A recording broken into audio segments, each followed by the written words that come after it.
This is a Tape Deck podcast.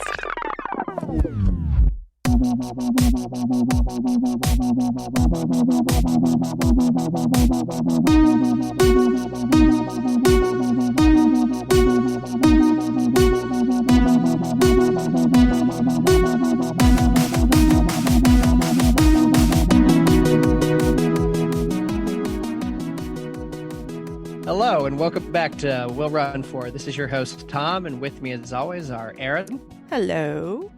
Michael. Hello. And Diana. Hi. How's everybody doing? Pretty good. Pretty good. It's a holiday weekend. Yeah, coming It off is a a holiday holiday weekend. weekend. I'm excited. Yeah. Nice little Monday off to sit here and record.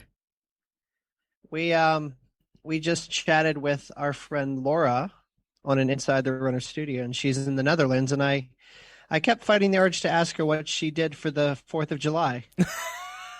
because I'm an ignorant American who thinks all of my holidays apply to every other country. Oh, gosh. Because she asked us, "How's your holiday?" I was going to be like, "How's your holiday?" Oh yeah. Oh yeah. That's funny. And, Yeah. What did you guys do for the holiday weekend? Anything? we actually went down and hung out with Chris and Lisa at Chris's parents' house in Annapolis, which is pretty much right.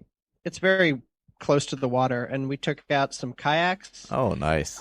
We did some stand-up paddleboarding. I did about 2 seconds of stand-up paddleboarding. You did supping. Yeah. And then and he stood up, fell, and then refused to get back on. Yeah, I'm pretty did. sure that's what would happen to me. So I Yeah, feel me you, too. Tom. I feel you. No, it's fun. So yeah, it was fun. I love stand-up paddleboarding. Yeah, you did really good. Yeah, we did the kayaks. Then I was like, I'm buying a kayak. So that was a thing. So I was literally on Facebook Marketplace this morning looking at kayaks. I do really love kayaking. And you guys have a lot of lakes around you. Can you kayak in them? Yes. Yeah, you Yeah. can. So I was like, where would we store it? That's the that's a thing. good question. Oh, yeah. That That's is the a good problem. question. Yeah. But I do really enjoy kayaking. It's very relaxing. It's a good little cross training if you want to actually kayak quickly. It can be Oh yeah. really good exercise. Yeah, it's my also- arms hurt today. Can just be kind of floating, and then that's kind of fun too. And we also, so we may have been drinking a little. And I Shocking. think we sort of committed to buying a boat with Chris and Lisa. I don't know what happened, like you do. But So do you know if you're committed to this boat purchase or? I don't know. I know we have a pretty good name for it, which Well- I'm not going to say. We've been talking about this for like 2 years. Yes, Yeah. we It's have. he's acting like this came up yesterday. We've been talking about this for like a couple of years. Yes, Okay. that's true. Yeah, Like I mean, it's not new. I- It's not I we got had drunk and did this. It was we continued our conversation when it was so nice in the water yesterday yeah. about how wouldn't this be nice every weekend? Like a nice weekend thing, So yeah. I did have a boat for a few years, and it basically was a bucket that you just threw money into all for 4 months, 3 months of enjoyment. It was like basically a dumpster of money, but it was very fun when we did it. I did really enjoy it. I do love the water, and I can't say that I'd be, against ever owning a boat again. It just is. It is pretty expensive because you have to store it during the winter. You have to, the gas for it is insanely expensive, but there's nothing like being on the water. So then what did you guys do for the holiday? We had a pretty relaxing weekend. I mean, the Hainesport 124 hour, they also had a 12-hour race, went off on Saturday. So we volunteered, that's with Beast Coast Productions, the new formerly Beast Beast Pacing, Pacing. formerly Batona Trail. Well, Beast Pacing, I still think believe exists as the pacing company, but Batona Trail Races rebranded as Beast Coast Productions so that it kind of blends together better with her Beast Pacing portion. And she was doing a lot more than just what was on the Batona now, so she wanted to rebrand. So this is our friend Vanessa that, you know, we talk about regularly and has been on an Inside the Runner Studio. They had a race here. It was a looped timed race and 100-mile race. They had 30 hours to do 100, I think. It's a 1 mile loop. In a park. 1 mile loop. So for 100 miles, you had to do 100 loops. That's insane. So we went there and volunteered. How do you even keep track of that? I mean, I guess your watch keeps track, but like, Yeah. Well, there's a mat too. Yeah, It's a there's a tiny mat. mat. I feel like I'd be like, what the hell number am I on? Well, Like, people ask that when they're going through like the shoot. People will ask, what number was this, so that they can keep track if they've lost track. So we worked the aid station. We made grilled cheeses and quesadillas and burgers and bacon, and it was like a full pre-pandemic aid station. It was like back to normal. Yeah. We scooped the potatoes into like individual like Cups. and stuff like that. But yeah, I mean, it was back to pretty normal aid station. So yeah, that was fun. It rained. It absolutely torrentially poured for like an hour of it when we were there. Yeah, I saw that on your Instagram story. That was Torrentially crazy. pouring. And it was like 68 degrees and pouring. Yeah. It was tough. There was a guy who came by and was like, he was doing the 24-hour and he looked miserable. And I was like, you got this. He's like, and all he kept doing was shaking his head, no. I'm like, no, the rain's going to end soon. Get changed. He's like, no. I was like, okay. So yeah, that was fun. I mean, it was good to kind of give back to the community that, you know, we run in. Yeah, working in aid stations is super fun. Yeah. I ran into a coworker there, which was funny. Oh yeah. We also ran into another running podcaster from Philly, Gags. Yeah. Running Times with Gags. And he actually had the most miles in 24 hours. He did 131 miles in 24 hours. Wow. And which is insane. He broke his own course record because it's the same course for their January one. So they have this on New Year's Eve also. And so on New Year's Eve, he set the course record and then he proceeded to break the course record this time. Oh my God. Yeah, so I chatted with him for a little while at one of the aid stations. Not much because he was moving pretty fast. Yeah, he was doing pretty good. Yeah. So, yeah, it was fun. I got the mic for a little while. Oh, boy. I sang. Yes. She was singing saw way that. more than I recorded. It was way more than that. Vanessa was like, Erin's going to sing, and if you guys all run. And little did she know that this would really happen if she dared me to do this. And then she banned me from the mic after that. Yeah, so that's what we did. And then other than that, we started running again. Yeah, that was dumb. weird. We just realized we dumb. hadn't run a lot in a while. Yeah, and it's only like I feel like all you guys have been doing is running, but I guess that's been hiking. So No. you guys Yeah. call that running? And no. Well, so in between, we didn't do a lot. after the Cowbone 24-hour, which was May 24th or whatever, or 3rd, 29th or whatever that was, we didn't really run at all. I think including the Grand Canyon, we had 57 miles in all of June. And that was, So spoiler alert, 30 miles. yeah. So we weren't really running. And I count those miles. Like when I go for a walk, I include those in my miles. So I couldn't differentiate which one of those were running and which ones of those were walking. But, so before the canyon, I'd only done like 27 miles in June in like 3.5 weeks. So I wasn't really out there doing much. And then we didn't do anything since the canyon. So this weekend we ran a 5K every day, which, you know, considering you guys always make fun of us for running like double-digit miles, you know, running a 5K every day. And I felt like death each day I did it. So, you know, it's going great. So I've been watching our crawl team enter in miles, and I got a pretty good leg up on Erin right now. And it's like every time one of these new regions starts, I'm like, okay, how long until she starts putting in miles? Because like I'm above you right now, but that's because you haven't put in anything in like 3 or 4 weeks. Well, that's because literally the Grand Canyon's the only thing that I'll have to put in. So I'll have like 30 miles to put in. Well, with this weekend, I'll have 39. Well, it's getting close now. Yeah. Since the cross started, that's all I'll have. I'll just have the 39. Yeah. So also tomorrow we start. Oh. We start. We've joined Diana's cult. Oh, yay! Diana, you have inspired us to join the cult of Orange Theory. The cult of Orange Theory. Yeah, Yes. I like it. Yeah. We told Tom we're going to change this podcast to an Orange Theory podcast, so he was going to have to join, and he didn't like that answer. Not going to happen. No, it's a lot of money. It is It expensive. is. Yeah. And so I just feel like I need a jump start to Yeah. cross training and actually getting my ass kicked because, like I said, I went out for those 3 miles the last 3 days and I just feel so out of shape. I feel so blah. And I just need to get my ass kicked, basically. Yeah. That's good. Although, and I'm irritated that yours is like way cheaper than mine. And I didn't know that was a thing. I didn't know that each studio Region or actually had studio, had different pricing. Yeah. I wonder if it's regional pricing or something like that. Yeah. Could be. Yeah, I don't know. Yeah.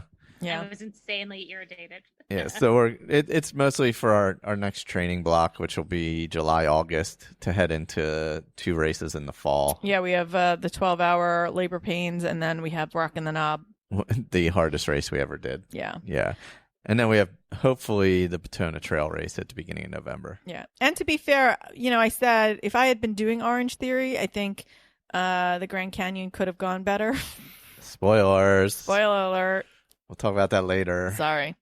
Do we have any 5-star reviews? We do. We have a new 5-star review from. So excited. We don't know who this is, but their name on Apple is Cool Whip. So, new runner. I have only listened to a couple episodes, but I can tell it will give me the motivation when I need it. 5 stars because I want Tom to run in the heat, which that's definitely going to happen this weekend anyway in Frederick. So, Thank you, Cool Whip. thank you. Really yes. appreciate it. You'll get your 5 miles. I don't know who you are. We'll try to figure that out online somehow, but you'll get your 5 miles either this afternoon or tomorrow. And for anybody else who would like to force me to run in the heat, please leave a 5-star Apple review with comment, and I'd be glad to sweat it out for you. Yeah. They have a runner in quotes. Yeah. So I don't know what that means. I don't know. Maybe they're Are they new just to it. starting Yeah, running? maybe. They don't like to call themselves runners. Don't like. I feel like this happened when I first started running. Like I didn't really call myself. It took me a long time to call myself a runner, right? Same. But like, if you're out there running, you're a runner. I just Or, want to yeah. put that out there. Even like, if you're like run walking or Yeah. mostly walking I and a just little want- bit of running. Doesn't Yeah. matter. I It's just all want to same. put that out there because they put that in quotes, and I Yeah. feel like if you are running, if you're moving your body out there in this world, you are a runner. Yeah. Similar to that, we've been watching the Nathan's hot dog eating contest, and they refer to it as a sport, and they refer to the contestants as athletes. Hey It's Diana, how do you awful. feel that? How do you feel about I that? hate it. It's the stupidest thing I've ever seen. It's also gross. Like Yeah, just it because is. you're doing something disgusting doesn't mean you're an athlete. Like it's the grossest thing I've ever seen. Like Oh gosh. I can't. Like I had to leave the room, and then like it was an hour. I was like, "Why is this on for an hour? Like, Oh what my could they God. possibly Oh, do?" gosh. An hour? 61 minutes, Oh and they my only eat God. the hot dogs for like what 5 minutes? I don't care. Oh 10 my I gosh. honestly don't care. I don't even know why I'm asking the question. 10 minutes. I hate it. It's so dumb. I was like, just because it's on ESPN doesn't make it a sport. Is it like on? Get outta Is it like on dodgeball? Is it on the Ocho? No, it's on like On the regular Ocho? ESPN. No, it's apparently a big deal. There were like 5,000 people there watching. Yeah. Well, I saw like 7 people post about it yesterday, so people were excited about it. People And- love it. The guy that, like, he's won it for like the last like 13 years, right? He won Yeah. it this year.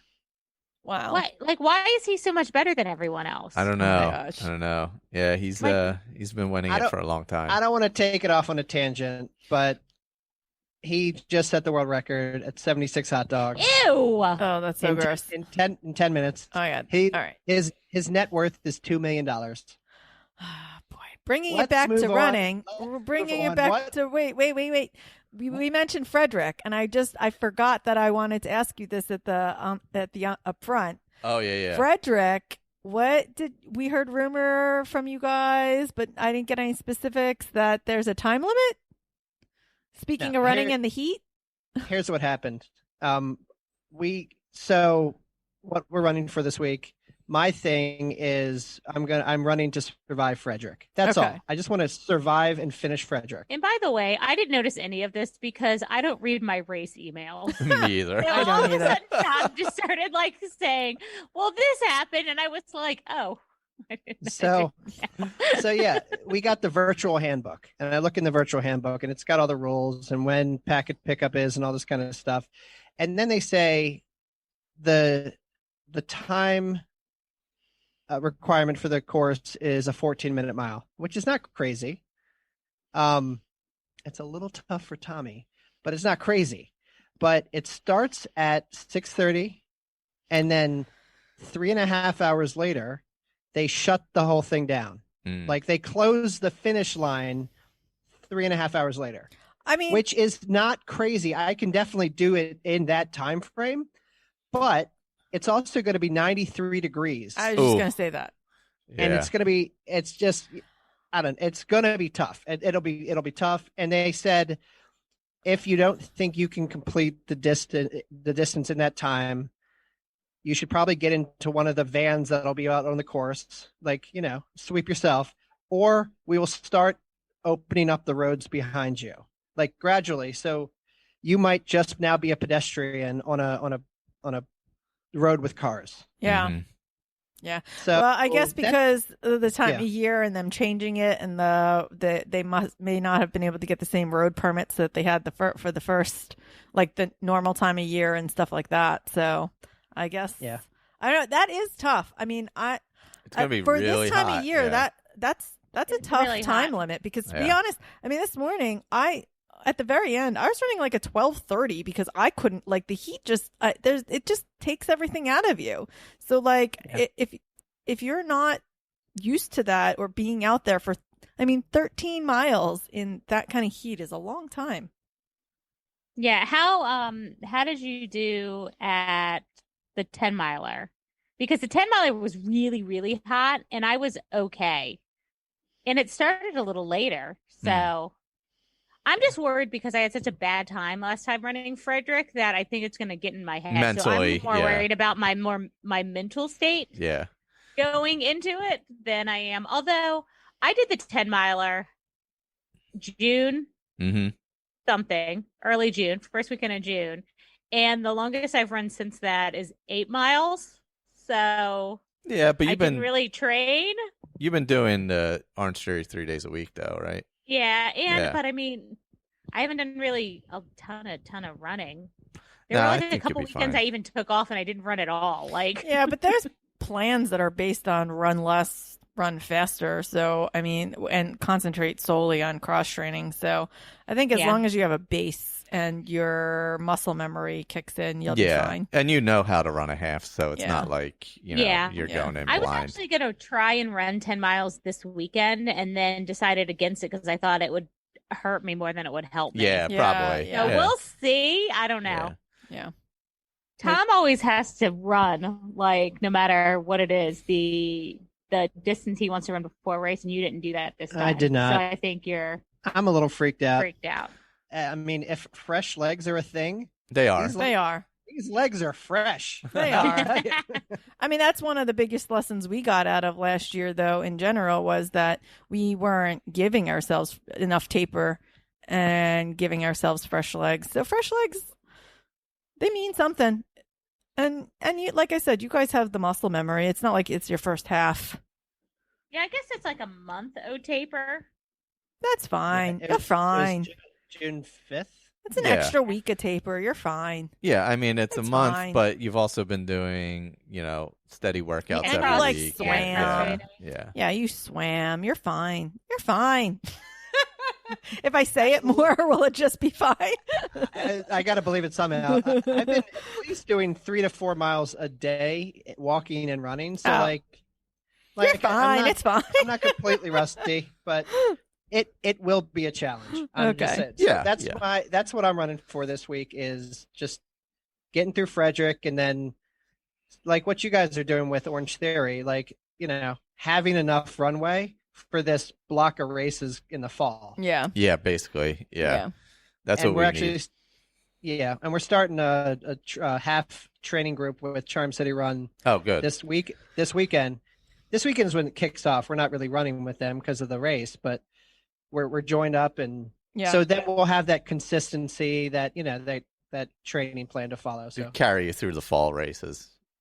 just got to get through Frederick. Also, I just looked up. You guys said you're paying $109 for the Elite, which is 2 classes. I paid $129. Oh, wow. That's a bit, it's a significant $20 difference. Yeah. Yeah. Ugh. God. What are you guys running for this Bougie week? Columbia. I know. I guess I'm just running to get started back into the training block, get a good consistent block of running in for 2 months, and have some good races in the fall. That's it. Yeah. I mean, similarly, but actually first my fun thing that I'm running for is this amazing lobster Benedict I had yesterday, and now I have to work off the calories from the hollandaise sauce that I had them pour all over. It was amazing. It was probably the most amazing brunch I've had in a very long time. That's the fun thing I'm running for, but the real thing I'm running for is I ran 3 miles this morning and I felt like death. And yelled at me a bunch. I did. I need to get back in actual shape. I need to actually do workout runs. I need to do interval runs. I need to do speed training. I need to do tempo workouts. I need to cross train. So I need to actually feel like when I am running, I'm not feeling like garbage. I think that's the thing. Like, we ran a lot of like endurance stuff, or we slowed down a lot. We did a lot of fast walking. We did a lot of hiking. I'm slow as molasses. I could not possibly get a proof of time for Disney at this point without dying. Literally. Well, and here's dying. also the problem. And Michael, I apologize. You're gonna have to bleep this, but 3 miles is like, you never feel good at 3 miles. Yeah. So like, Yeah. I'm almost thinking maybe if you did like 5 miles, 6 miles, you might feel better, because even when I'm like super trained, like I never feel good running 3 miles. Like, I feel good running like 4 or 5, but I never feel But good I didn't running. want to take another step when we were done. Like, at the end, I was really running like a 12:30. Like, I don't want to keep going. Like, just kill me now. like I want to just be dead. Like, I don't know that I could have made myself go another 2 miles. And we didn't even go out that like late today. Like, No, it was pretty yesterday, early, yeah. yesterday I get it. Like, Yeah, it was a little yesterday late, we wanted to go and watch the parade, and we knew the roads were going to be closed and stuff like that. So we were like, let's just wait till after the parade. And then we realized the parade was at noon, which we have no idea why it was such a late parade, but it was a really late parade. So we didn't actually go until like 1. So yesterday I get why I felt like death. It was 1 o'clock in the afternoon. This morning I Miserable. shouldn't have felt like death, but I did. So, yeah, hopefully I'll get my ass kicked and get back in shape. Yeah, it's hard. It's hard. Like, there's lots of things I should be doing that I'm not. The first thing is watching my diet. That I'm not doing. If I Yeah, did that, I would same. feel better. Or not drink. I'm putting trash in, so I feel like trash. Yeah. Well, I agree. Same. We've also talked about that. Like, we got to start cleaning our diet up a little if we want to feel good for the fall races. What are you running for? Oh, I guess I'm the last one. I haven't said anything. Well, in continuing the just the trend of putting trash in my body, I'm gonna say I'm running for Independent Brewing. We did their Independence Day 4-miler on Saturday, and I love that race. We've done that a few different times. It's on a trail, but it's not like a trail run. It's like on a Mon Pa trail. It's like on Gotcha. Yep. not quite paved. I don't know. It's like a little it's like a gravel. gravel road. Yeah, those I are was like, great. Yeah. It's rocks. Like, I couldn't even think of the word gravel. I'm like, you're on rocks, but not like big rocks. Like children it's rocks. like- Children rocks. Baby rocks. Baby so rocks. dumb. I'm so dumb. But yeah, we did that, and then they actually did a huge expansion to their brewery, and it looks beautiful.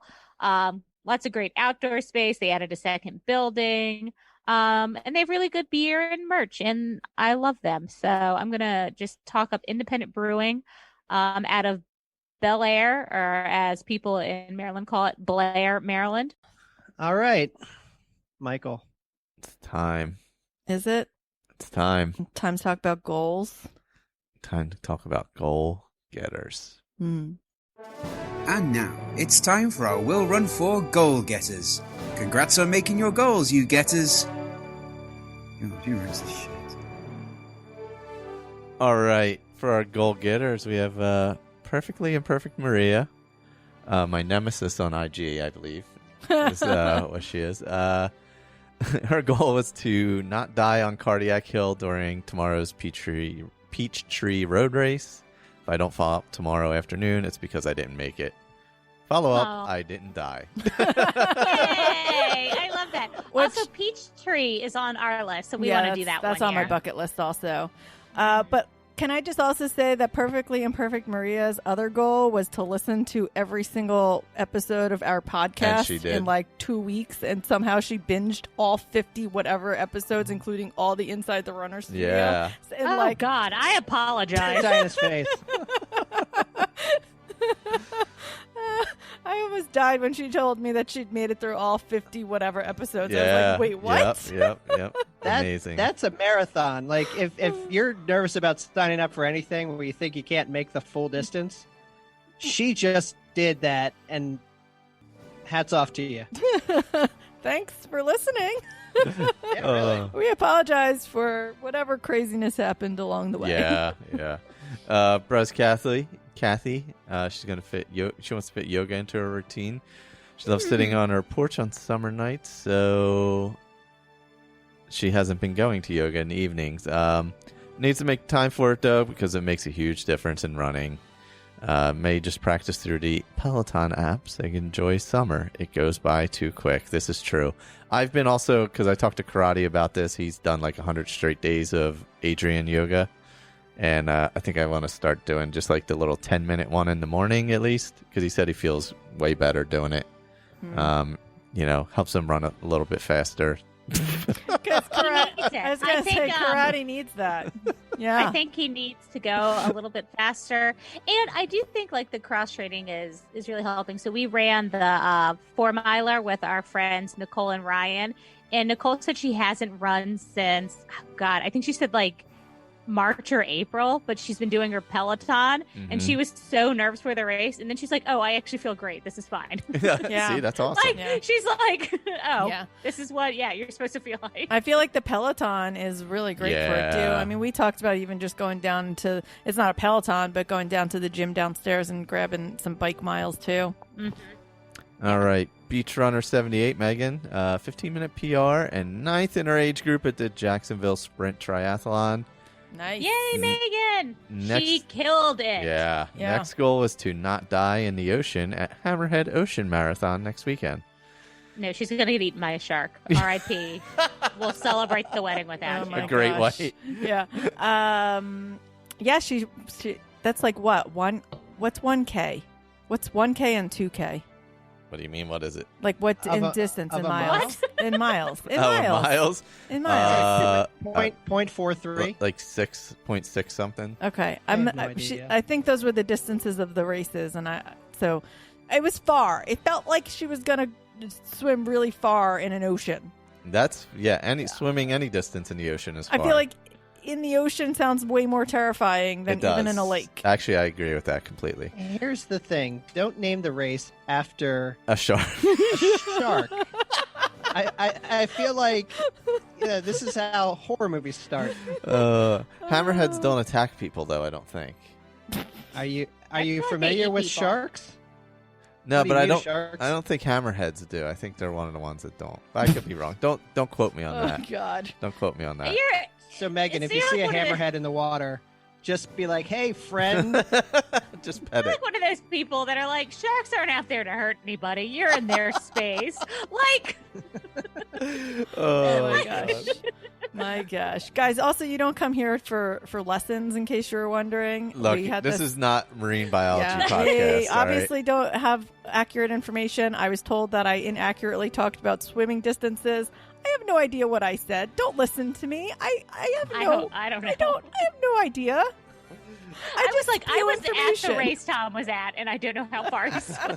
I just know that the half Ironman was 1.2. And then whatever else I said beyond that, I have no idea. If it was inaccurate, I apologize. Don't listen to our podcast for accurate information. That's all I can tell you. That's what Google is for. So Steve Moss ran 9 miles yesterday to finally start taking seriously the fact that I signed up for Bird in Hand Half in September. I figure that maybe I should at least pretend to be prepared. Oh, God. Steve, we all feel you. Yes. Yes. So you too can be a goal getter. Just look out for what's that? I have one other one. Oh, who's that? I have Lynn, my friend's daughter, Julia. I talked about her last time, and she says she's a podcast celebrity now, even though I didn't mention her name. So this time I wanted to drop her name. She is signed up. We were talking about her for the open water swimming. She's signing up for a 5K swim. Mm-mm. Oh my! No, thank gosh. you. No. Wow. And her coach thinks she can do it in under an hour. I have no idea what that translates to, but I'm assuming something stupid, ridiculous. That seems fast to me, and that's all I know. Barely run. I can barely run a 5K in under an hour. Tom, how far did you swim? I swam 750 meters, Which is how far? Like a mile. which is Basically a mile. Like a little less than a mile. No, no, I'm sorry. I swam 1,500, which is basically a mile. Yeah, Okay. that's basically That's what a I mile. thought. Yeah, okay. Which is basically a mile. And you did that in 40 minutes. Okay. So she's going to do a 5K, So, triple that distance, a 5K. 3 times that, basically, yeah. In So a she's going to do sub what 1 hour. she's going to do what the folks that in the Whitecaps did, which is the 750, 1,500, and 2250. Yeah, gosh. yeah. Yeah. So anyway, I just figured I'd give her a shout out because that's her goal, is to complete a 5K swim distance in a sub hour. Well, That's there you go. amazing. So I will let y'all know when she does it. Yep. Because apparently it's coming. It's coming. Whew. Well, yep. So if you want to be a goal getter, always look out for our amazing Instagram posts that have become a little more creative these days with celebrity voices. God. And we had Howard Cosell this last So one. Who ridiculous. knows who will show up in the Oh my next God. one? It's so ridiculous. Look on Instagram for those, or you can just email us at willrunforpodcast@gmail.com. And that's it. And My favorite is that I'm so dumb. Like, I never even know what Michael's referencing, like 90% of the time. I'm like, what is that? Like, is that a voice? Like, who's he trying to do? So dumb. I have no idea. And I'm sitting here when he's doing them. So I'm like, what is happening right now? I'm like, am I supposed to know that? And then Tom's like, usually like, yes, you're supposed to know who that is.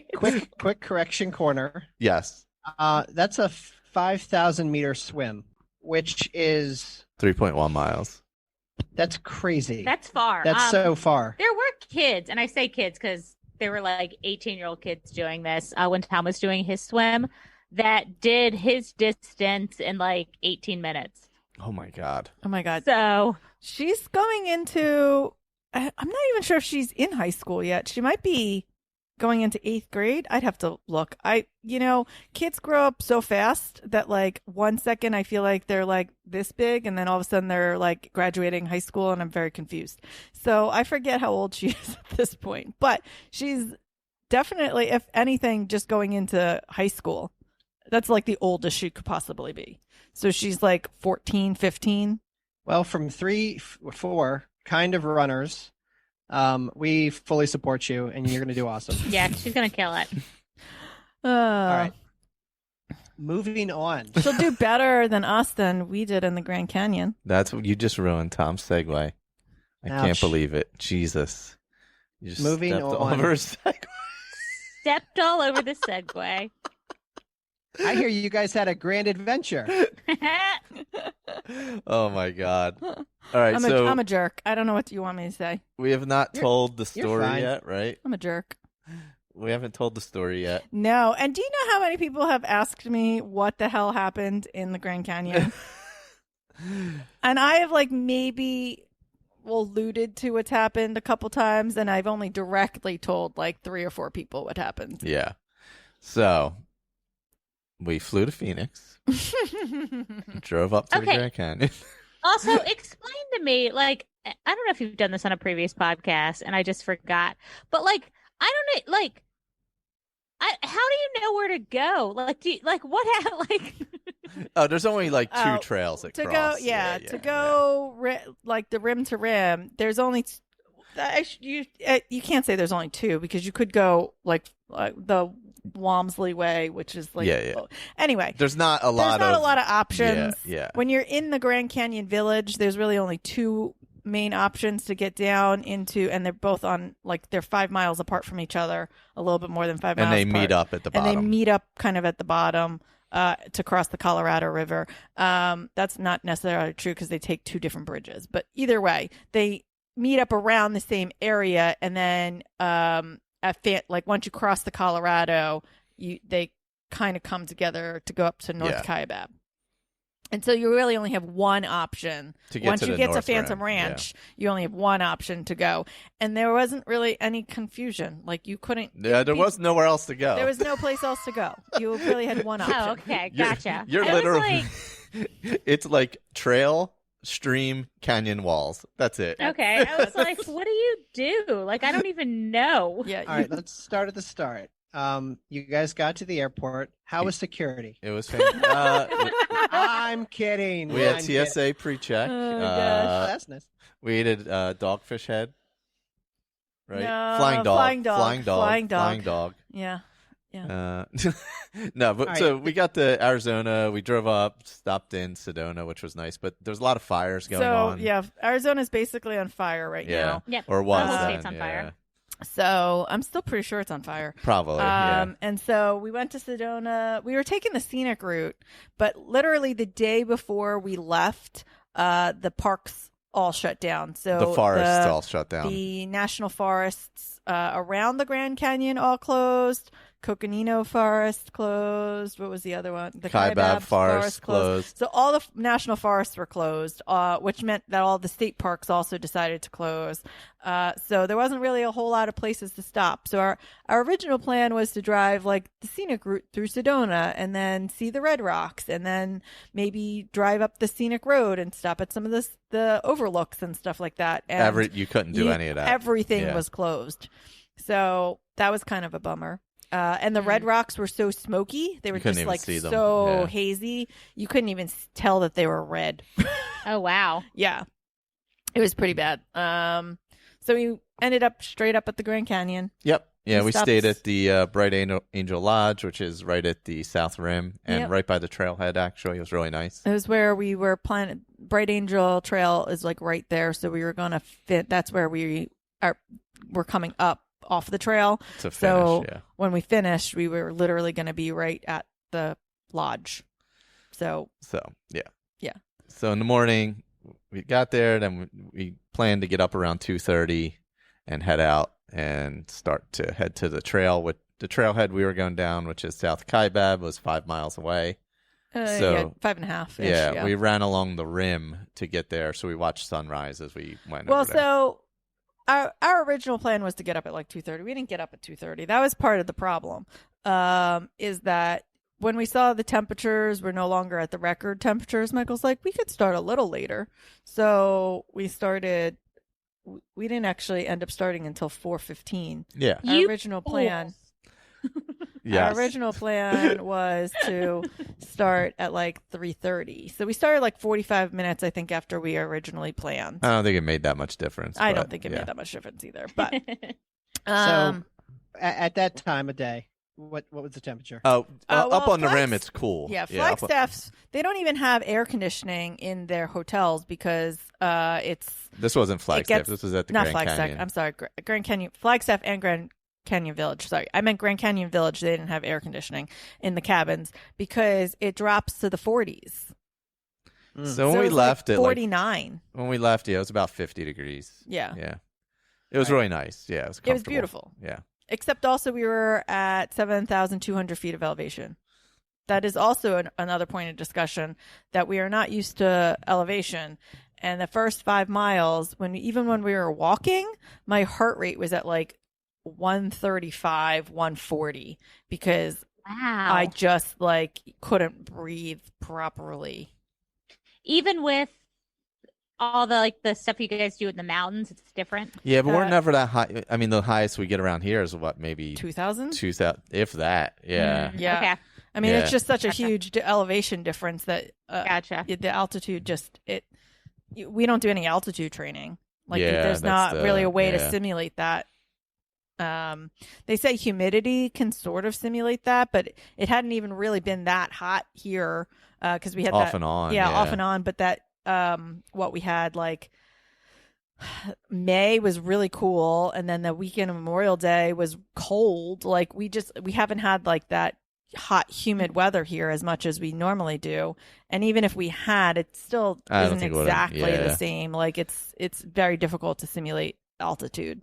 So it's hard. I will say that it is definitely different, and it's definitely harder to run at altitude. And I don't, even though people have told me that, I don't know that I understood how much different it was. My and how- pack also weighed about 20 pounds. Yes, he had a very heavy pack.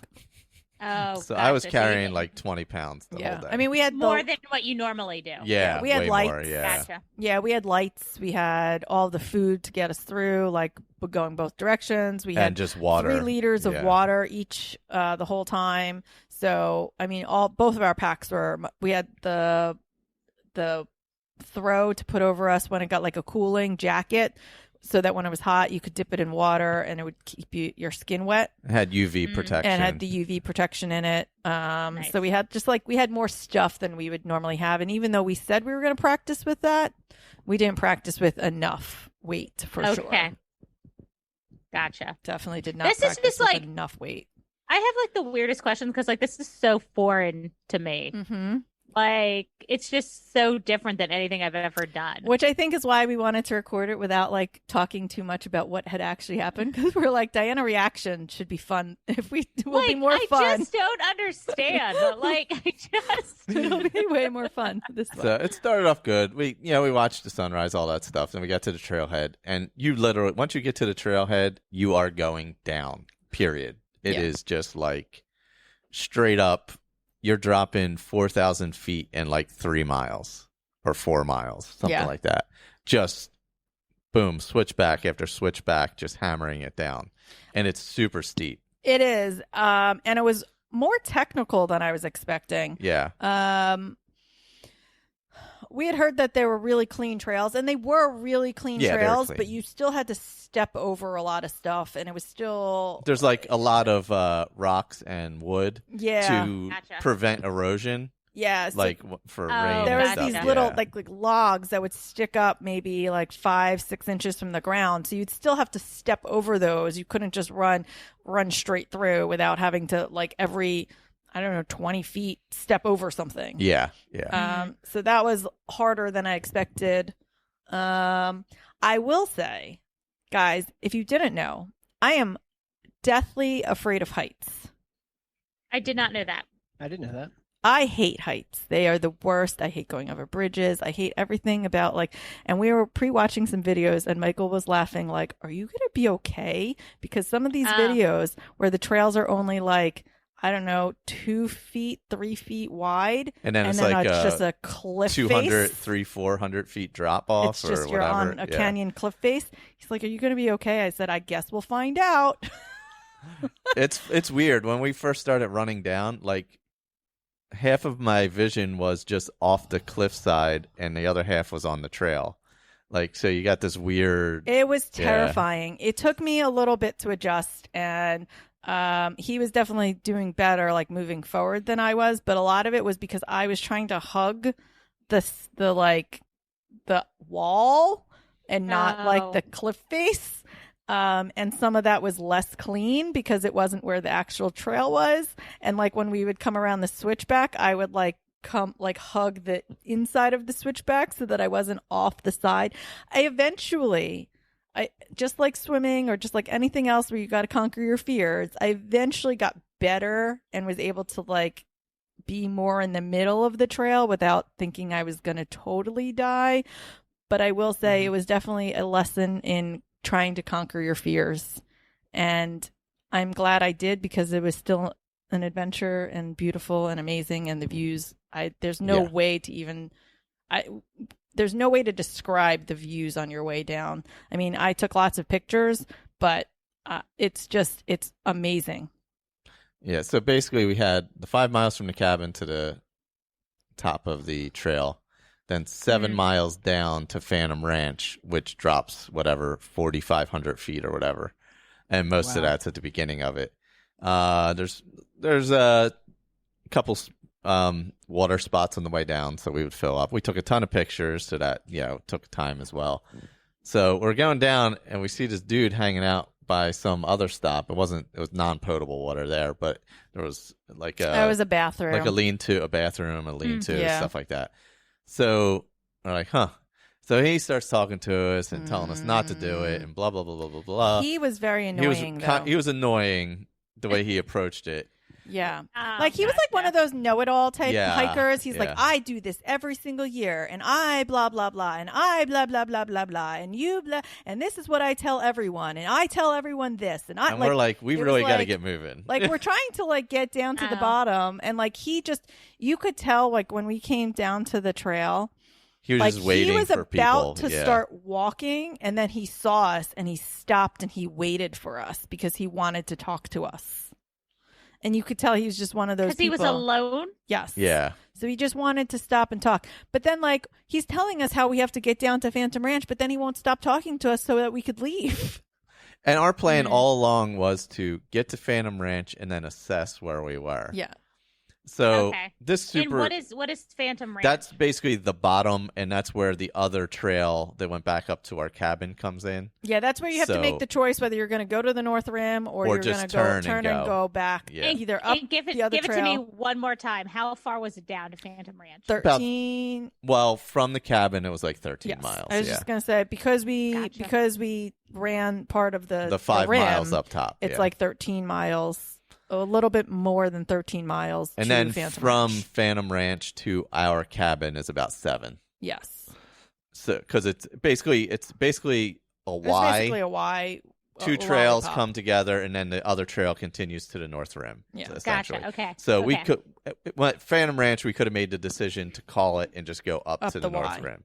So that was, or back to our cabin. And then we found some donkeys, and Anna runs on Coffee mules, keeps telling me that we should have just ridden that ass. So we encountered there, him and all, and blah blah blah. Yeah. So we were annoyed left by him that. behind, and we ran actually the next section so we could get far. Yeah, it was by the time we got there, it was less steep, so we ran a lot. Yeah. And then what happened? It started getting hot fast. And then yeah, so then we went down. I posted a picture on my Facebook. Maybe I'll share it along as one of the pictures. There's like a little tunnel that you have to go through that takes you to the crosses bridge. a bridge that goes and over then to it goes Colorado. the bridge over the Colorado. So we ran over that, took some pictures down there, and then we dipped our toes in the Colorado. We actually went down to the river where the beach is, where rafters come in, and then we took our shoes off, our socks. We dipped our toes in. There were murder hornets there. I don't know what they were. There were these giant orange, and they were buzzing all around, and but we were feeling pretty good. It was getting warm though. It was warm, but we were like, especially after putting your feet in, like, the Colorado was freezing. You can't swim in it or you will like die. It's so cold. Yeah. So cold. So we just went up to like our calves, which felt great, you know. And then our plan was to stop at Phantom Ranch and get lemonade, the famous lemonade. They have lemonade there. Yeah, which then, because we spent so much time in the Colorado River, the guy caught up with us. Yeah, we're sitting in the Colorado, and we see him crossing the bridge in front of us, and we're like, oh, dear God. Yeah, and like the whole time, the thing is, like, and I've had this conversation since then, like, he's a hiker, and I get that hikers and ultra runners, trail runners have different mindsets. He didn't know what kind of life experience we had. For all he knew, we were from Arizona, and because we didn't tell him where we were from. I have no idea. I don't remember. For all he knew, we could be like experienced trail runners that do this all the time. Like, he didn't ask us what our experience was. It was a very much I conversation. Like, well, I do this, and I wouldn't recommend this, and I tell everyone they shouldn't do this. Well, that's nice for you, but like, you don't know. The mistake we made was we let our aggravation with him cloud our decision making from the time we met him. Well, so that's what I was going to say. I think that there was a little bit of stubbornness that went into, like, once he started with the like, you shouldn't, and I know better than everyone, because that was the attitude he gave us. We were sort of like, he doesn't know better than anyone.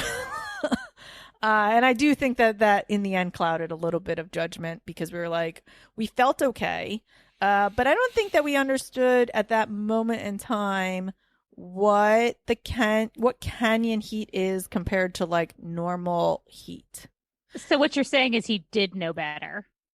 Yes and no. Yes and no. Yes and no. Because I've had this conversation with we talked about people, it a lot, and I've talked to like some more experienced trail runners like Vanessa, who did 333 miles the same time we were. We have some questions from Vanessa after this, by the way.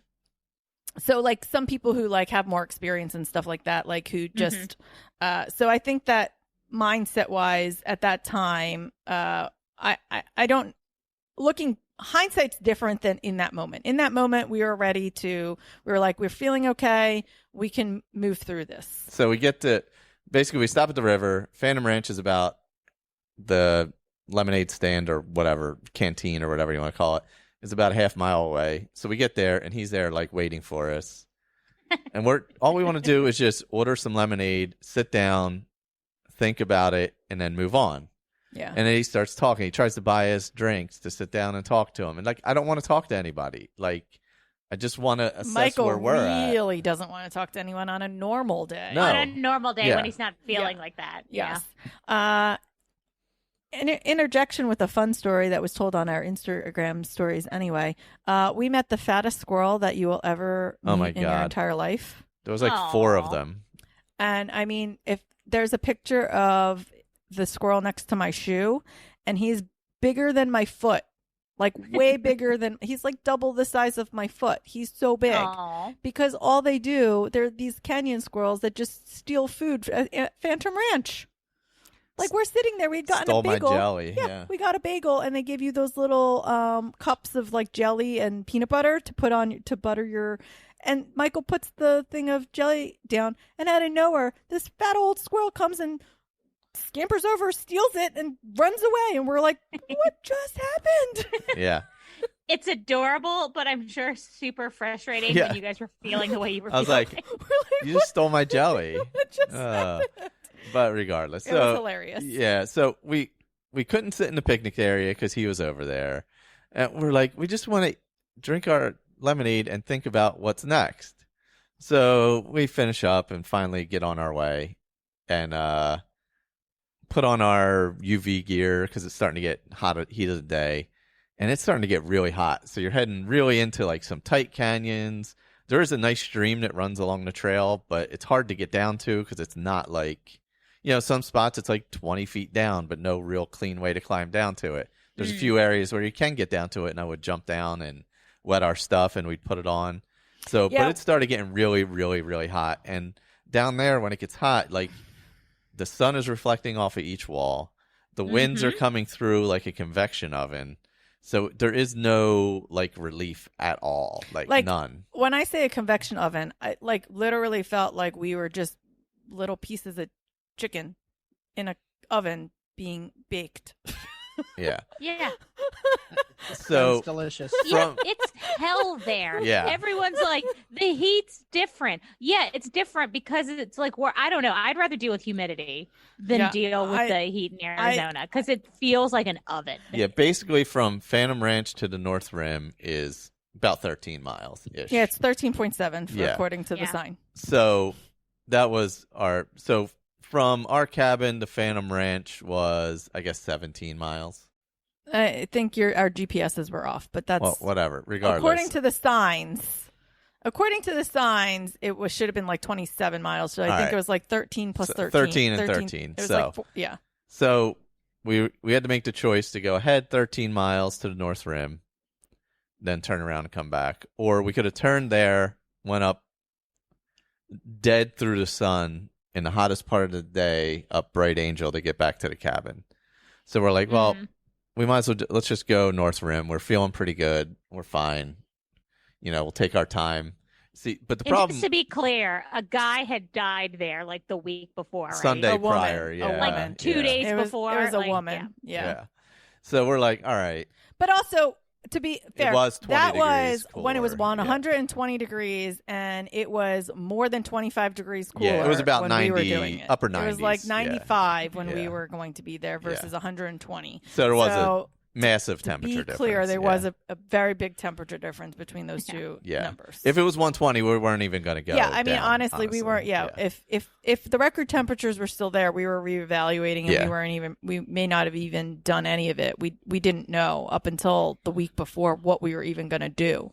And honestly, if it was 105, we probably just would have like done a little out and back kind of thing. Yeah, because that was like we weren't going to chance it, but even upper 90s was really hot and crushing. Yeah, because when I was there I guess it was like earlier that same week, it was hotter earlier the week. It was, I guess, Tuesday when I called you. I was waiting for an Uber. And he's like, how's it feel? And I was like, I've got so much sweat just dripping down into my ass crack right now. I can't even deal with it. And I was like, Tom, I don't know how they were going to run this weekend because I'm standing here waiting for an Uber. Miserable. I mean, I was like, I don't know how they're going to do it. Phoenix is what I said. Phoenix was totally different too. That was when way we hotter, went to Tempe, which afterwards and even before, like, I mean, that it never got under, like, even in the morning it was like 90 degrees when we woke up. Like, it's definitely way more of an oven down there. But like, the thing about this was our beginning temperature was going to be 50. We knew that the high for the North Rim was only 83 that day. So the North Rim and the South Rim are both much cooler, and it was really just the middle part that was going to be hard. So if we could get through the middle of the canyon early in the day, then we would be, as you're going up in elevation, it's getting cool, like dropping 5 degrees per 1,000 feet, basically. Yeah, and honestly, so we knew that as long as we could get to a certain point, that we would be okay going up. Yeah. The problem was getting to that certain point. Yeah, that 7 miles in the middle is actually the most runnable area because it's super clean and pretty flat. But we couldn't run it because it was so hot, and our packs were very heavy, and so you got hit by the heat worst first. Well, so I mean, in general, even here in New Jersey, I don't deal well with heat. I'm not a great heat runner. I've always hated running in the heat. It's just who I am. And I did fear it a little, but I thought it would be okay. I thought I would have enough water, but there's no like, your body is just spending so much time trying to cool itself down that even if you're hydrating, it doesn't change. You can't come back. You can't. So there was a point. The part of the problem that I didn't realize is that once you get to Phantom Ranch, you actually don't go up in elevation for the first 7 miles. The first 7 miles of that 13 miles is in the middle of the canyon, and it's not, I think we went up maybe 800 of the like 6,000 feet that we needed to go up. The last, 5 miles of that is 13 like miles is just straight up 5,000 feet of elevation in 5 miles. God. So that 7 miles is at the bottom, and I don't think that it's a lesson learned. I did not know that 7 of the miles were at the bottom where all the heat was. I thought that once you left Phantom Ranch, you started going up. And I thought that meant that it would start getting cooler sooner than it did. But 7 miles is a really long time to go in that 98 degree heat, where I thought that within the first 2 to 3 miles, we would start getting cooler, and we didn't. Yeah. I was so worried about you guys. And with packs on and everything else. And there was so. a few moments in the canyon where I thought, I even said it to him. I was like, this is where we're going to hear from Diana because we're going to have to get a rescue. The helicopter's coming in and Diana's going to be like, I told you. I would have had to call somebody. So we got about 4 miles out from, or a little more from Phantom Ranch, and you were feeling very, very bad. The first 3-ish miles is along canyon walls. So there was like still, half-shaded, still some shade. That was where we were able to get down to the river the easiest, or the stream the easiest. Or whatever, yeah. So every couple miles we would dip ourselves in the water, our stuff in the water. We had the cooling jackets, so you'd put them in the water and then put them on completely wet, and they would stay wet for a little bit. 5 minutes. Well, I was going to ask. That was while. actually the question that was going to come out of my mouth as well. How long did they stay wet? Probably a good 20 minutes. Yeah, I mean, it'd be 20, 25 minutes. I mean, it wasn't. We would put them on drenched, dripping wet. Yeah. Same thing with the hats and everything. So, about 4-ish miles into that 7, we got to a point where you're not near the canyon walls, and you're now just in the center of the canyon, just getting baked, being in a little convection oven, and it's like being the what crispy little piece of chicken that we were becoming. Was it noon or 1 o'clock in the afternoon? It was really bad. Heat of the day, and I lost it. I started feeling a little nauseous. I was starting to get worried. Sign. I know, I started getting a little worried about my condition. And at that point he said, should we turn around? And I was not in a great mindset to make a decision at that moment. And I'm not blaming anyone. In my head, all I could think of sounds was, like she's blaming you. No, I'm not. I will say that is the one thing that through the whole thing, we didn't argue this entire time. We were really good about when I said I feel like this is my fault, he was like, no. We were both very, very reasonable through most of it. Surprisingly, well, you had to be, because in that situation it was legit you're life and relying death on each other, and that just adds a level of stress that does not need to be there. Yeah. And honestly, it was not an easy decision on whether to turn back or not. And at that moment, I wasn't in the right mindset, and my brain, the only thing it could think of was moving forward. The idea of moving backwards, to me, I couldn't wrap my brain around it. And he said later on, maybe he should have pushed the other way, but I don't know whether I could have accepted. I have no idea, because at that point, my brain was just thinking forward, forward, forward, forward, forward. Let's just get to North Rim, and then we'll figure out what we're going to do. And honestly, so at this point where we could have made that decision, which we talked about later, we'll just kind of go over it now. If we had turned back, it literally would have been dead sun for 11 miles. Yeah. So, because it would have been the 4 back to Phantom Ranch in dead sun, and then the 7 straight up Bright Angel, which is all sun. Yeah, and there's no no shade. relief.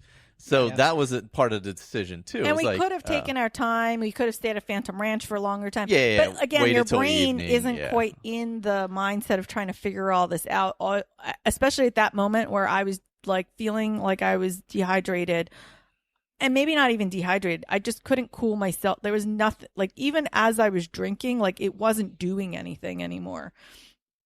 So we went forward. Yeah, we got to about 6 or 7 miles out, and all of a sudden, out of nowhere, a storm cloud is over top of us.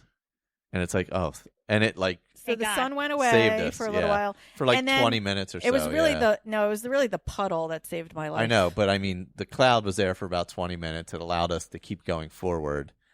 And we got to a really small, feeder stream. It's this little puddle in spring coming out of water. It wasn't stagnant water. It was very moving small, water. Little, tiny thing. It didn't matter. It saved my life. It was dipped cool my entire water. body in it and sat there for and it was in the shade. We sat there for 20 minutes, just trying to and if it hadn't been for that, I'm not sure if I would have made it to Cottonwood without some serious issue. Yeah. So Cottonwood is basically where the climb starts up and out. Yeah. And it's another water stop. So we get there, we fill up all our water again, and we start heading up. And it is, thankfully, the only good thing about going up the North end is it is shady the whole way at that time of day for 90% of it, I would say. Yeah, I mean, from Cottonwood for the next mile and a half, it was not shady. And then once we made a turn, once we got past the next water spot, the rest of it was completely in the shade. The canyon wall blocked you because that once you started going up, you were back on that what I was talking about, where it's like 2 to maybe 3 foot trail and then a cliff.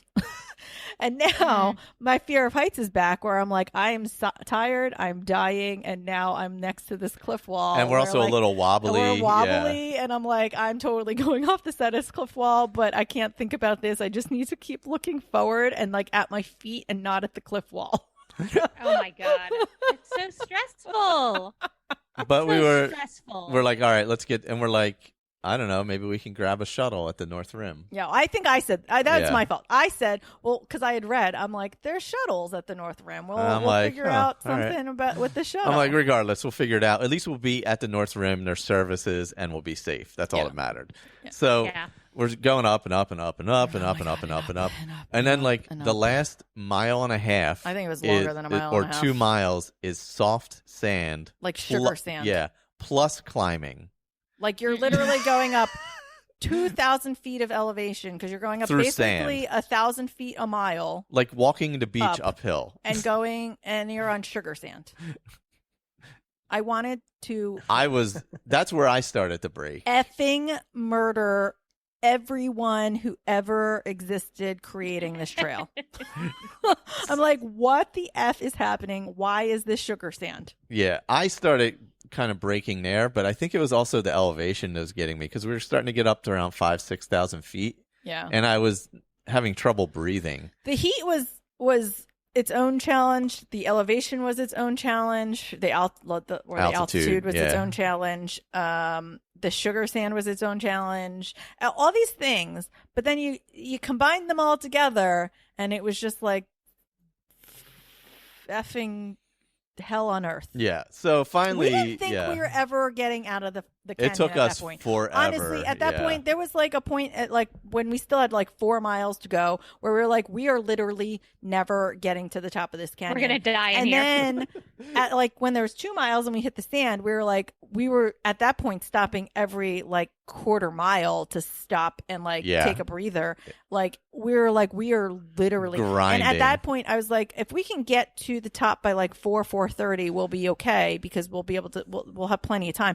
But that time kept getting longer and longer and longer because we were doing like a mile an hour at that point. And I also think we just didn't take enough calories in. Yeah. I think at some point we just lost our brains and weren't taking enough calories in. Like I had Tailwind that I was always taking in, so I was drinking some. Yeah, because the reevaluating afterwards, I think that he's right. We weren't taking, especially for the elevation we were doing, going up 1,000 feet. We should have been taking more calories in. Total time, how long were you out there? We got to the North Rim about 14 hours and 40 minutes. Okay. For 30-ish, around 30 miles. Now, to put that in some context, the rim to rim to rim fastest known time is 5 hours and 55 minutes somehow. Yeah. So somebody literally did what we did, and then went all the way back in 5 hours and 55 minutes. So wait, put this 60 miles in 5 hours? 50 something because it's shorter on our way back because we added. It's shorter on the way back. We added the 5.5 mile top part, it's like 50 something. It's about 48 to 50 miles. Yeah. In 5:55 with over 11,000 feet of climbing. 11,600 feet of climbing. Meanwhile, it took us 14 hours and 45 minutes to get across to the other side, barely alive. So we get to the top. Now you know how I feel. Well, so that's how Tom feels after every half marathon. After every 5K, that's how I feel. So welcome to my world. Some more ridiculous perspective. Michael's original thing was, I think we could do rim to rim to rim in 14 hours. So he thought we were going to do the whole thing in 14 hours. We did one direction. And we did one direction in 14 hours. So anyway, we finally we start getting into like the alpine area with the huge pine trees and stuff, and we're like, oh, we're getting close. So we see like the crest to the top where the trail starts, and we're like, oh, thank God. So we get up there. It's a parking lot. We're like, we'll just ask what's going on. We found out at that point we had minimal service as we were climbing. Like we would get weird spots where we had cell phone service, and we found out there was no shuttle. So we were like three, Oh my God. 3 miles away, and I'm like, I don't think there's a shuttle. And so then he's on the trail. We're like still 2.5 miles away, and he's trying to get service to try and find out whether he can get a lift. So anyway, we get to the top. It's like, it says that it's going to be $275 for a lift. It would have been worth it. Oh yeah. Oh no, it would have been. It would have been. Well, we had no idea. And then it tells us it's like a 2-hour arrival time to the South Rim. Which is not, regardless, is we'll wrong get there, anyway, but yes. So it says it's going to be like a 2-hour drive back to the South Rim. $275. He's like, should I book it? I'm like, I don't even know if we get there. Yeah, we don't know. So we're like, let's just get to the top and figure it out. Yeah. So we get up top. There's a couple people milling around who had been hiking. We asked the one guy, he's like, oh, I just got dropped off by a shuttle. Wave them down when they come back down the road. So he's like, oh, go to the road. Go to the road. So Michael runs to the road because he's like, if you see a white van, just start waving and flag him down. I'll go get you the card. So he goes and gets me the card. Michael runs to the road to stand next to it. Yeah. And then I call, and they're like, oh, yeah, we have shuttles. What do you need me to book you on one? I was like, yeah, like I want to get on the last shuttle. Like we just heard that one. She's like, all right, well, the next one's at 7 a.m. The guy stays at the lodge overnight. Where it's at this point, I think it's like 5 something at night. I think it was like 5:30 when we got up there. Also, we have to check out of our room the next day on the South Rim. Yes. So she's like, it's just too much. So she's like 7 a.m. The guy who just finished the shuttle run, he stays at the lodge overnight, and then he takes the 7 a.m. She's like, what do you want to do? I'm like, I don't know. She's like, all right, I'm going to be here until I guess it was almost 6. I think it was almost 6 o'clock, but when we got there, because she said, I'm going to be here until 6:30, which gave us like a half hour to figure out what we were going to do. I'm going to be here till 6:30. Let me know what you want to do. And I was like, I'll call you back. So Amy and Jason Chase, shout out to our 2 friends. I somehow got some service, and I texted her, we're stranded at the North Rim. And she's like, they were coming up to Flagstaff to meet us the next day. And she's like, do you need us to come rescue you? We're like, I don't know yet. Like, I have no idea what's going on yet. So she starts looking into ways to get up there, booking a room. We stop and talk to a park ranger. The rangers, yeah. So we start walking towards the lodge because people are like, your best option is go towards the lodge. The lodge is a mile away from the top of the rim. It was more like 2 miles. We had to walk a mile and a half to the freaking rim. I will say we had more energy than we thought we did. Yeah, because we ended up running a lot of it. Jogging some of it. Yeah. Anyway, so halfway there, or part of the way there, we see a ranger. So I'm like, I'm going to go talk to them. So I go talk to these 2 rangers, and the 2 of them are like, well, because I was thinking, well, maybe if I talk to a ranger, someone can take us back to the South Rim. And they're like, no, we're on call. We can't do that. Best I can say is you go to the lodge. If you can't get a room at the lodge, then, you can come back here and use the emergency phone. And maybe I can get you a couple sleeping bags so you can sleep on the ground. Or we could hike back to Phantom And then Ranch. he's like, or your other option is to go back the 13 miles to Phantom Ranch, and maybe they'll have a room for you. Which, if we were going to do that, we might as well just go all the way back to what the South solution Rim. Is that? Yeah. You're really tired. You look like you're dying, but maybe you should hike back. Well, to be fair, we didn't look like we were dying. That was the problem. Oh. So I'm like, but that's still some weird advice for a park ranger to give you. Maybe you should go into the dark of the night and hike back down to Phantom Ranch.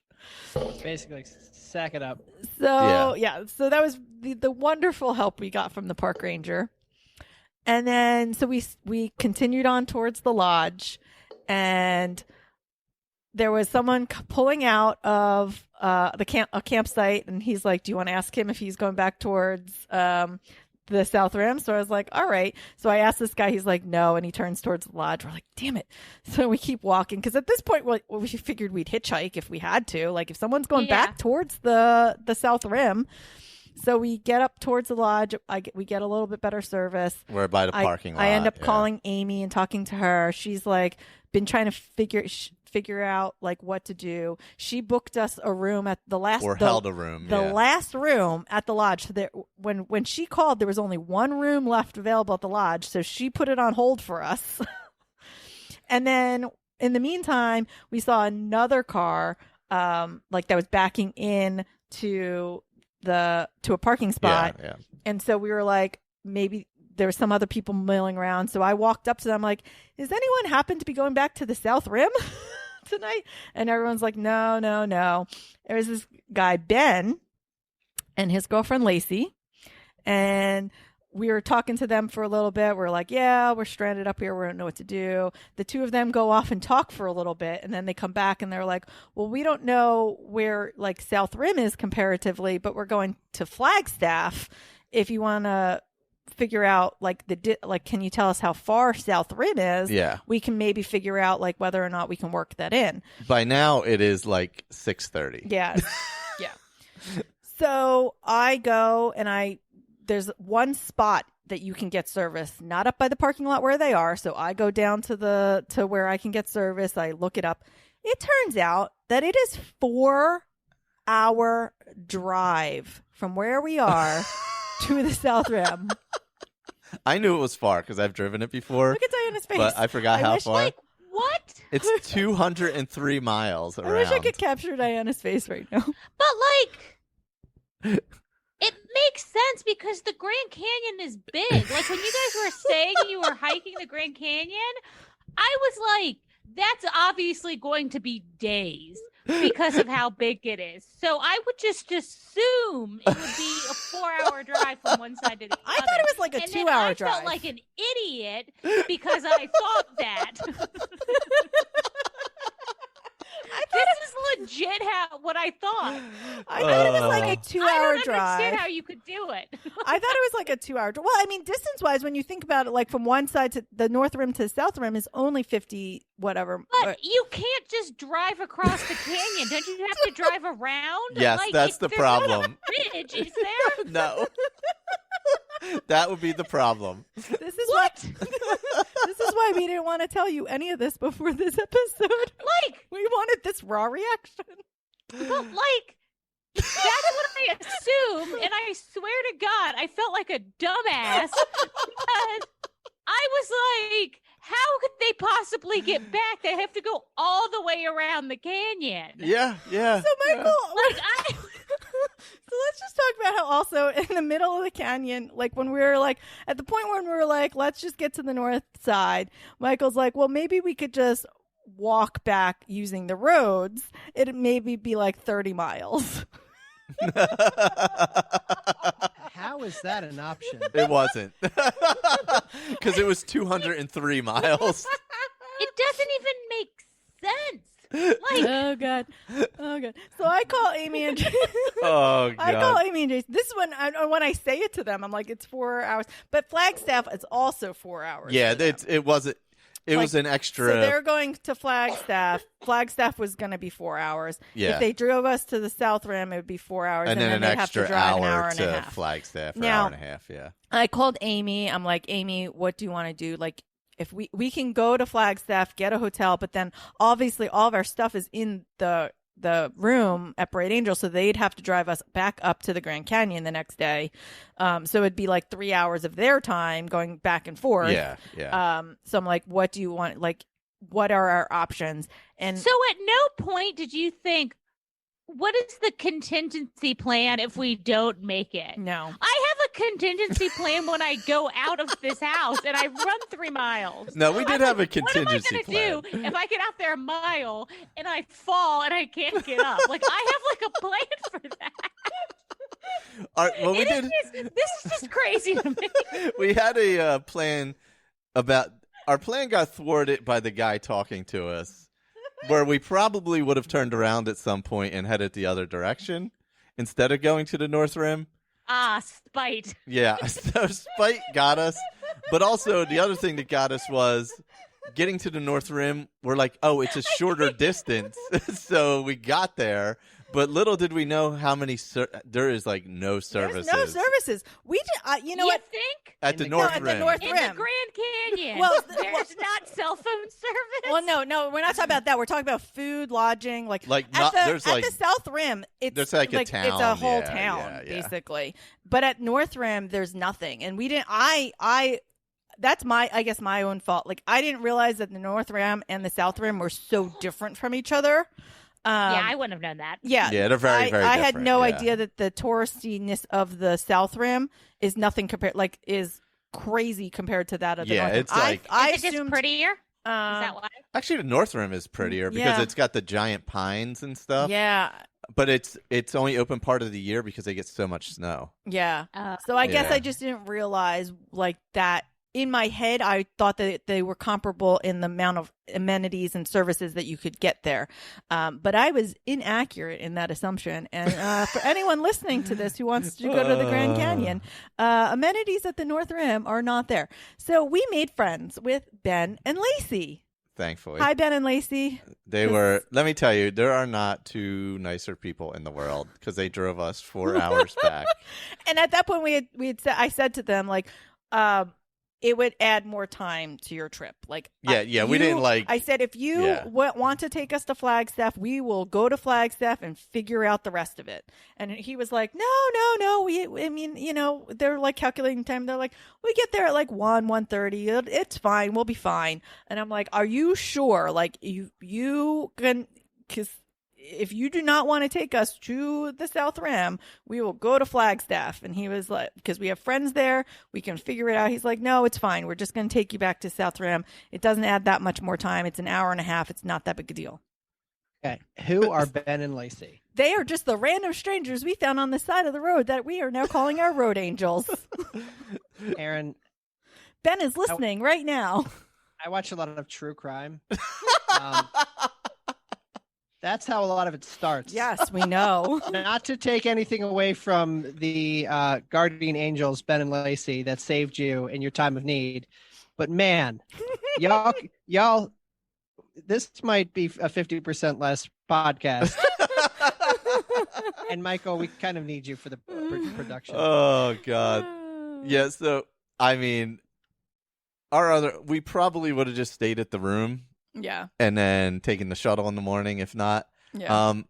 It was $200 for us to take the shuttle, by the way. Yeah. It would have been the room, which was $100 and whatever dollars. Well, it's because it had to drive you 4 hours. It's beyond me that you wouldn't think that. It's fine. I think we talked about it, and I'm like, I think we could have hiked back, but it would have taken us another 15 hours probably. Yeah, that's another whole assessment that we did after. So, yeah. I mean, once the heat wasn't bothering me and I was feeling better, and we could have gotten food at the lodge and had a full meal and headed back out. And headed back out. And it would have been dark the whole time, so we wouldn't have had to deal with the sun. And like I said, in talking to even people... But what lives in the canyon in the dark? Mountain lions. Coyotes? What are out there? What creatures are in the Grand Canyon? We saw one deer this the whole time. This whole thing is horrifying. But yeah, I mean, after talking to our friend Vanessa, who, like we said, was out there doing 333 miles on the road in. She literally called us on our drive up did. at mile 290 of her road race. We have some. Oh my God. What would you rather's from her that we won't get to this episode, but at some point we'll get to, because apparently when you're on the road for 333 miles, you have a lot of things to think about, and so she thought about our little podcast and called us and gave us some would you rather's. Oh, that's fun. We'll do that next episode. But yeah, I mean, after talking to her, even they did. When her and John did it, they took 22 hours to do. We the whole did not thing. realize that though. Yeah, we thought they took 16 hours. Yeah. I don't even know what I thought they took, but either way, knowing that people who have as much experience behind them took that amount of time and took their time to enjoy it and like run or be slow. And she said it was not nearly that temperature when they did it. So if it had been the type of temperature we had, it could have even taken them longer. And knowing that, I think now mentally, I think that once I felt better from the heat, we could have kept going. I don't think our legs were so trashed that we couldn't have done it. Yeah, I think we would have been in our okay. minds, like, because we didn't do it in the time and the way that we had originally imagined it, it meant that we needed to stop, and maybe we didn't. We didn't, and we Yeah. need to change our mindsets on like how things should go. But it's all part of But that's learning. all lessons. We're Yeah. a lot newer to this kind of stuff than someone like Vanessa, who has years and years and years of ultra experience. Another thing we Well, should yeah, probably not do absolutely. is be spiteful. Oh, yeah. Don't be spiteful. Don't be spiteful. And Vanessa said that to me, too. She was like, you know, people like that are talking to the everyday person. They're not talking to someone who has experience on the trails and, like, does ultra running. Ultra runners are different than a normal, like, day hiker. Maybe they're dumber. Maybe they are dumber, but they can also put, like, mentally, there's a different mentality of like what you can push through. And I think that's probably true. And we may have even been able to push through once if we'd gotten more food, because like he said, when we were at the North Rim and we were trying to get to the lodge, we started jogging. Like, we had enough in our legs that we, on flat ground, started Just jogging. trot it over to the lodge. Because Yeah. we just wanted to get there faster because we couldn't believe it was over a mile and a half away. So we still had life in us. I don't think we were in the right mindset at that point. Yeah. Yeah. But we didn't argue, We didn't.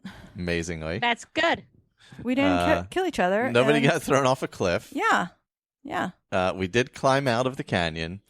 Yeah. And then we took a 4-hour ride with strangers in their pickup back to the South Rim. And then, I mean, we had, like, Ben was a talker, so we had some great It was conversation. awesome. We talked almost the whole time. Yeah, really. it was great conversation. I had to pull over like 3 times to pee on the side of the road, so that was Oh yeah, and there's wonderful. like nowhere to There's stop nowhere at to to stop. pee. Like So I'm like literally peeing. on we the side of stopped the at road. this like super Yeah. janky like horror movie gas station that was closed, Nice.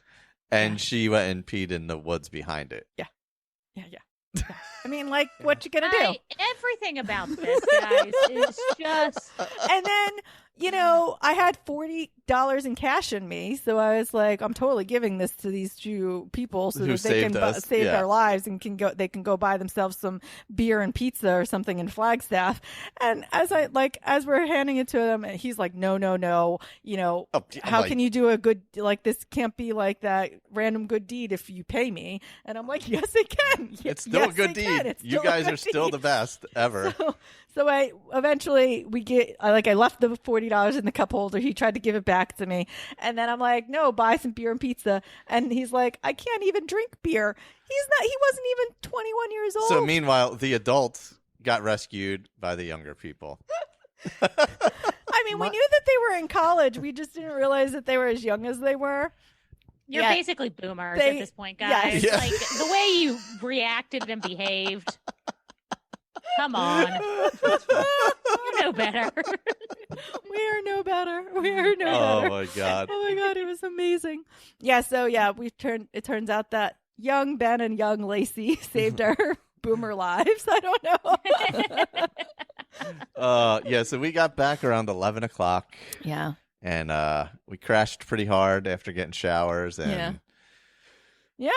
yeah, we did we went through the whole thing the next day, figuring it out and everything. And we learned a ton. Yeah. I think really honestly, like, we only got through it because of the fitness we have and being able to do like To grind things to out. grind really long, Yeah. long times. Like, I don't think somebody who doesn't do that stuff could. Yeah, like I can't do short, fast stuff anymore, but I can grind and I can mentally push myself through stuff that I probably shouldn't mentally push myself through.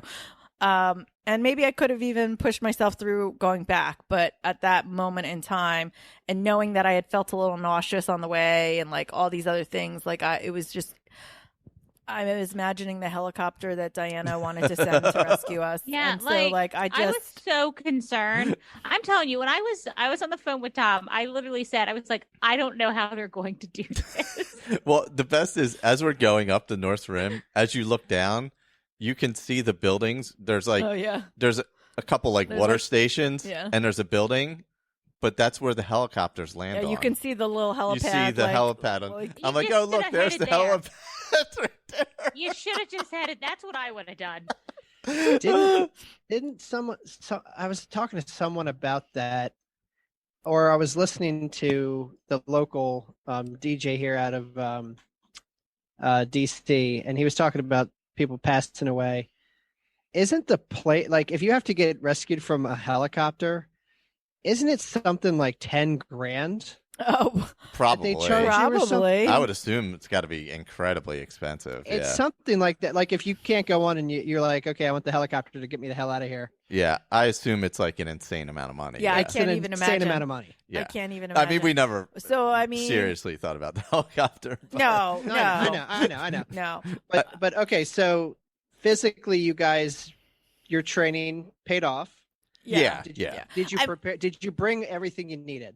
Oh, we had plenty of fluid and plenty of food. Yeah, the food and fluid was definitely not the issue. Even at the hottest moments when I thought I was going to pass out, or I started feeling a little nauseous, or the heat exhaustion really started to wear on me.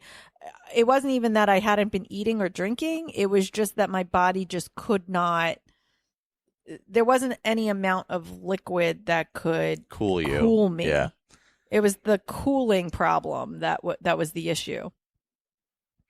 So we definitely were prepared with the food and the water. Yeah, we had plenty of calories with us. We were able to get plenty of water along the way, and had plenty of capacity to hold a lot of water, in between stations. Even in the hottest part of the day, we had plenty of water to get from station to station. Yeah. So, we were totally prepared for all that. Really, it was that heat in the middle, taking longer than we'd planned, just because of, a lot of time we were taking videos, we were taking pictures, we were stopping and looking at stuff. We were, And I'm glad we did that. But I'm glad we did that. Yeah, that was one of the biggest things that I even said at the very beginning, was that I didn't want, because Michael does sometimes have a tendency to push forward without looking around, because he wants to keep moving forward. And the Grand Canyon's one of those things where I want, we might never come back here again. This might not be something we ever do again, especially if we accomplish our goal. I want to make sure we take everything in. And it was the biggest piece of advice I got from 3 people who've done rim to rim to rim, was make sure you take your time to look around and don't just be I need to keep moving forward. Because in the heat, you might think that. And in hindsight, yes, we probably could have kept moving forward a little faster, but I don't actually know that would have helped us. I don't think so. Yeah. So here's the other thing. When it wasn't 120 degrees, I think one of the things, because I think Michael actually said this to me, just because it was 100 degrees instead of 120, you were like, well, it's not going to be that bad because it's not 120. So I think some reason in your brains, you equated 100 degrees with to not that a 70-degree day. Just I think because, it's not 120 I actually agree with that. The whole thing is crazy. 100%. I agree with that. I 100% agree that in his, because even the day before, he's like, well, I'm not worried at all about the heat anymore. And I was like, but it's still June in Arizona. Yeah. Just because it's not breaking records doesn't mean it's magically not hot. Yeah. I feel like you take what you can get. Okay, so now that you've had some time, would you do it again? Yeah, we're talking about doing rim to rim to rim. Yeah. But we know we're fully aware of what we're getting into. So, What could Tom and I, we're not doing rim to rim to rim. Let me just make that very clear. Could we hike down to the ranch, stay at the ranch, and then hike back up the next day? Would that be in something Tom and I could do? Absolutely, yes. I would say 100%. Because if you go, especially if you start at Bright Angel, start early enough in the mornings where it's cooler. because even Phantom Ranch in the morning will still be cool, and then as long as you're headed up towards the cooler air, because both those trails immediately go up. Like, it's not like the other direction, that 7 miles that I was not expecting that was going to stay at the bottom of the canyon. Mm-hmm. Both the other trails immediately start going up once you cross the Colorado. The trails to the South Rim, both of them, immediately start climbing out. So there's no like wasted I mean, you would have time. to train for the elevation just because it is 4,000 feet down and 4,000 or almost 5,000 feet down, 5,000 feet back up. So you would have to train for, being able to climb that kind of, but it's definitely doable. It's very, very just doable. make sure you do it in early May. Yeah. And not at like. Guys, it's not 120. It's not that bad. Yeah. That's literally what you were thinking. Yes, it is. It is. To be fair, it is. That is the worst part. Yeah. It was dumb. But we, when we talked about it, we're like, we did almost 30 miles across the Grand Canyon. Yeah. Like, that's a hell of an effort. Like, It's a hell of an effort. I am so impressed and so proud of you guys. And then we hit you. I couldn't do it in a million years. And you worked really hard, and you did it, and you should be proud of that. And then we hitchhiked 4 hours back to the bottom of the canyon. But what we thought was, like, so next time if we want to attempt rim to rim to rim, first we know the trail completely now. We've done the whole thing. So we know exactly what we're getting into in each section.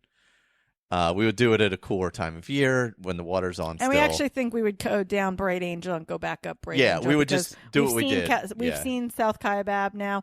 South It's Kaibab it's beautiful. is amazing. And if you do decide to do it, I would recommend using both trails. But we've seen South Kaibab now, and it is very steep down. And it beats your legs up going down. Yeah. So it's like 5 or whatever. The South Kaibab is shorter than Bright Angel, but they both go the same elevation up and down.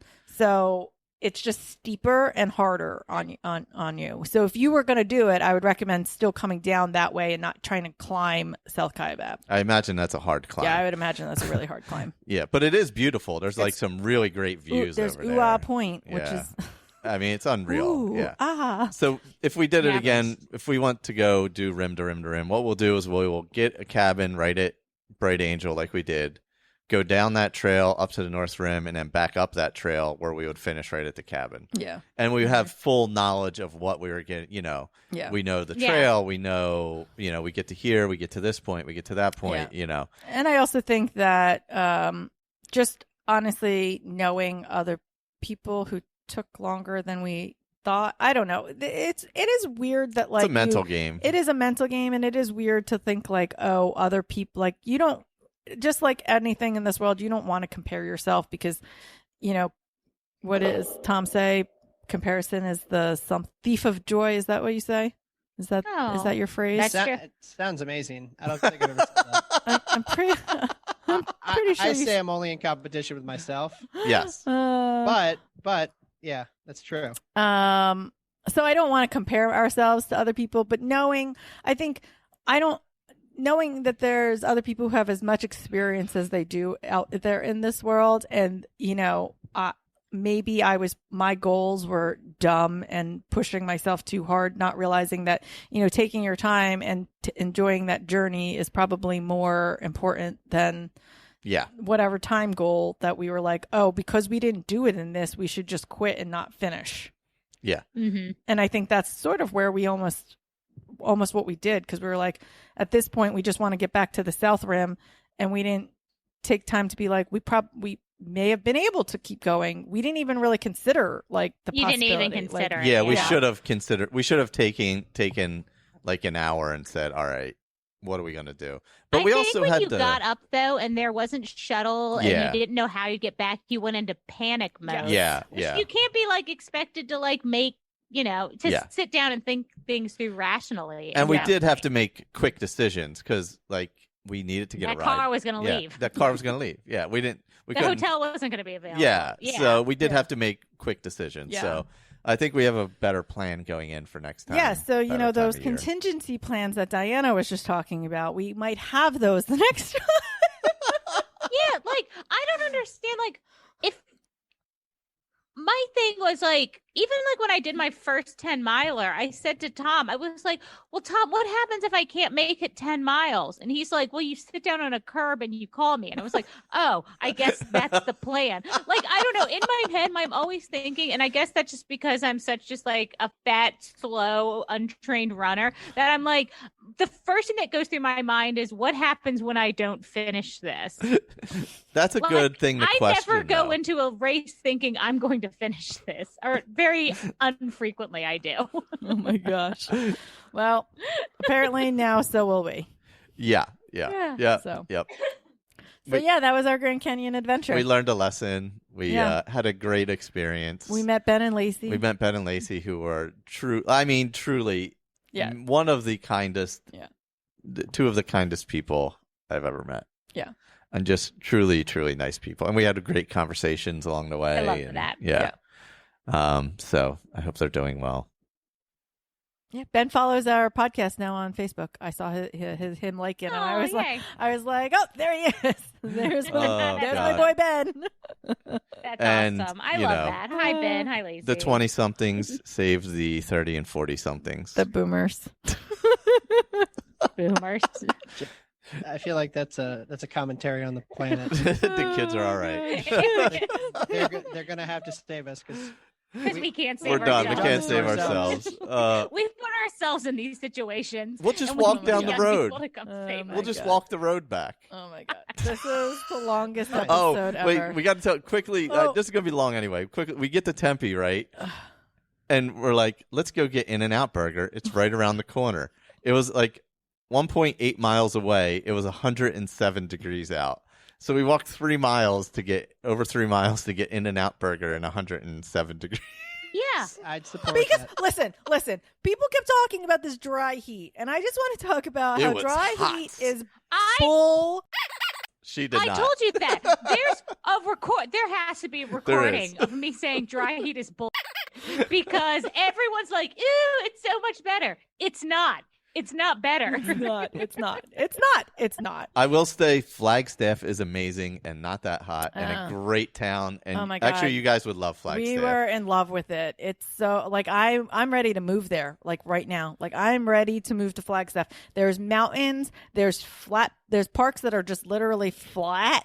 There's trails that take you to the Arizona Trail. There's like 20 breweries. We went for a walk with Amy and Jason. It was beautiful. Fantastic town. We had like coal fire pizza. We went to like 4 or 5 different brewery / like beer drinking type places. Just a great town. Yeah. Such a fun town. Love Flagstaff. I love it.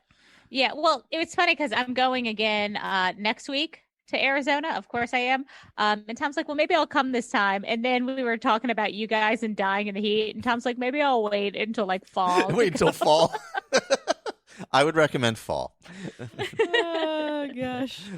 So, yeah, this extra long episode brought to you by Ben and Lacey saving us in the Grand Canyon, or there would have been no episode at all. That's true. That's true. We need a grand episode to summarize your grand adventure. So dumb. We're glad you're alive. We're glad you had the experience, and the pictures were amazing. Like I couldn't figure out the time because I guess you did this all on that Friday, like the whole Friday, right? Mm-hmm. Because I was like, the pictures kept popping up on Instagram on the story, and I'm like, are they posting as they're doing this? And like pretty much everything until the squirrel, maybe just after the squirrel, like you looked like you had the smiles, right? Like I couldn't quite, I didn't think you went rim to rim to rim. I thought you went rim to rim. Which is what we did. That's what we did, yeah. Yeah, because the stories kind of stopped there.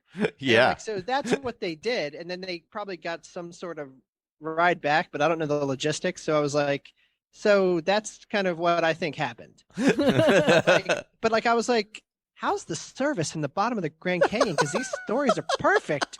And I thought you were kind of doing it in real time because I No. couldn't figure out like.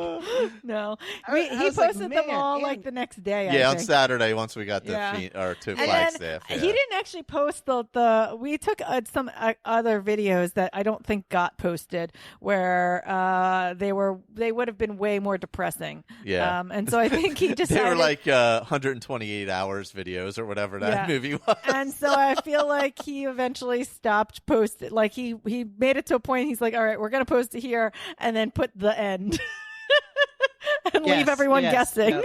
yep. And I saw you in your little shamrock hat, and Oh gosh. yeah. It All was right. it was awesome. Also, though. before we keep going, I just have one other like really dumb question that at this point I'm almost too embarrassed to ask. I don't understand why there are 3 rims. Is one rim the bottom? Why is it rim to rim to rim? South North- to north to south. north, south. So our plan was to go south to north, So- back to south. Oh, I Yeah, guess it so does it's make rim sense. to Okay. rim. It's an out and back. It's an Back out to and rim. back. Out and Okay, back, that yeah. makes more Yeah, sense. yeah. But we I was didn't. thinking there were 3 points like a triangle That's- because I'm a dumbass. I'm Well, sure there are. Technically, it is Other sort of like a points. triangle. It's kind of like a triangle. Yeah. It is technically sort of like a triangle because you go the way we did it. We One did rim to Over rim and then back to yeah. rim. Yeah. We were gonna come up a Gotcha. different trail, so Yeah. it kind of would have been So- almost Okay, like a okay, little okay. triangle. But what we Yeah. did was Gotcha. rim to Ben and Lacey. Yes. And Ben and Lacey saved you.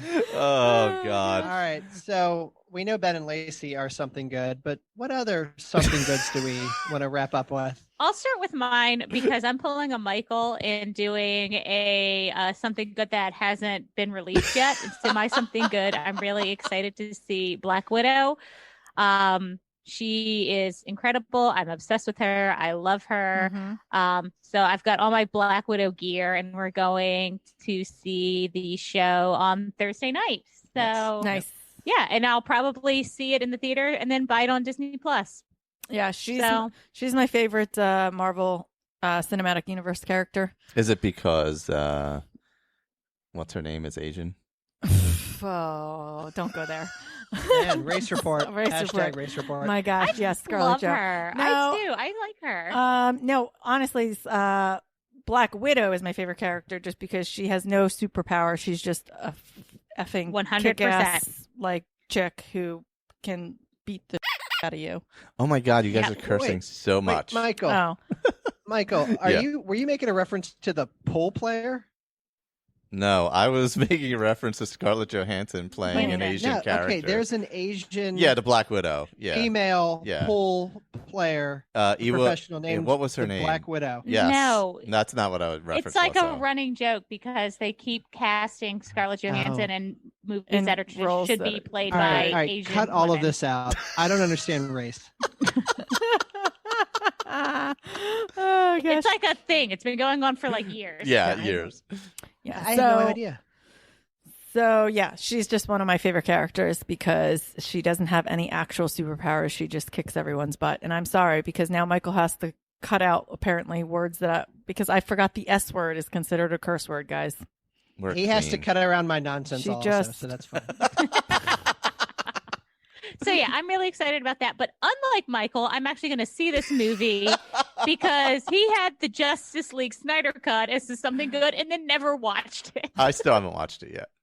Oh my god. Ridiculous. My something good. I just deleted it, but it's boats. I like boats.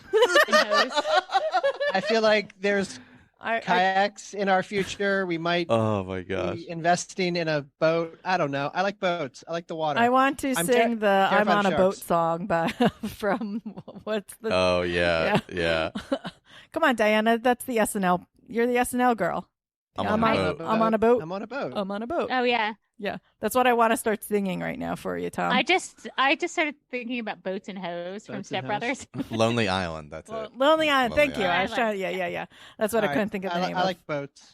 Let's move on. We watched a show called Home Before Dark on Apple Plus. It was just, I don't know. We saw a preview for it on Apple Plus, and we just were looking for something light and simple to put on.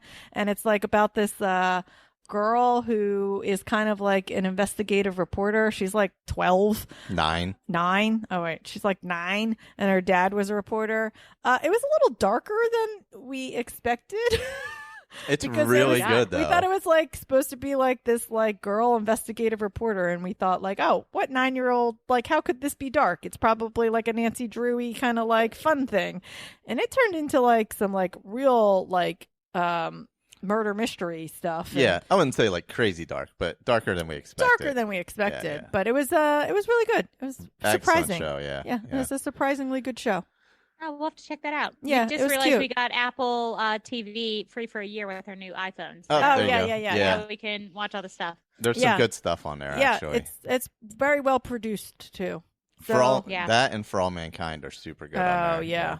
Nice. I think we I want to watch Defending Jacob with my boo Chris Evans. So that I think is on my All list. right, Yeah. all right. Well, I know what you should watch. Oh gosh. Oh, So 2 days after the No. Grand 2 days after the Grand Canyon, I think, something like that. That Monday, we spent the whole day in bed watching a porno on Netflix called Sex Life. God. We spent all day watching a porno. We spent all day in bed watching a porno. It was an entire series, 8 episodes of the just under the line of hardcore. It was like the old school Showtime, Skinamax. Skinamax type Yeah. shows. It is bonkers. It's crazy, trashy. It's like trashy, It's a Deadly series? Illusions. Yeah. Yes.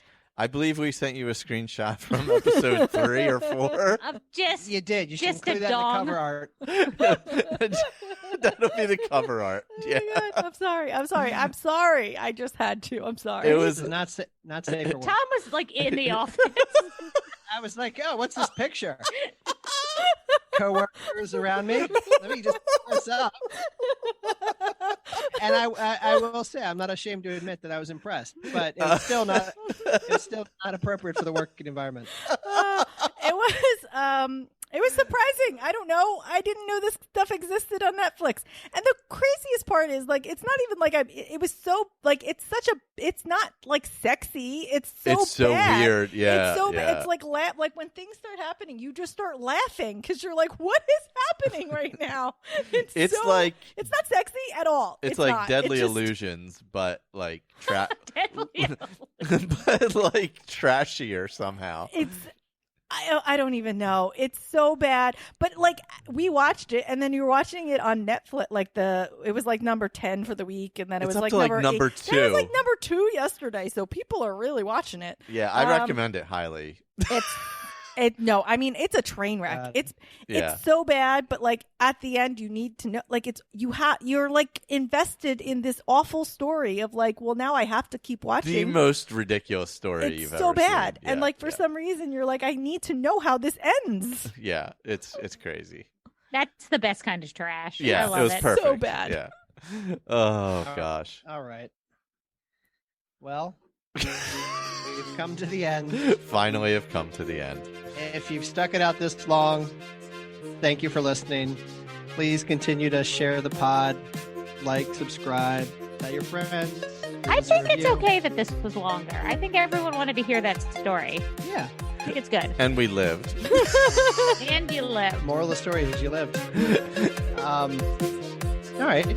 So this is Tom for Erin, Michael, and Diana reminding you to keep your feet on the ground, keep reaching for the stars.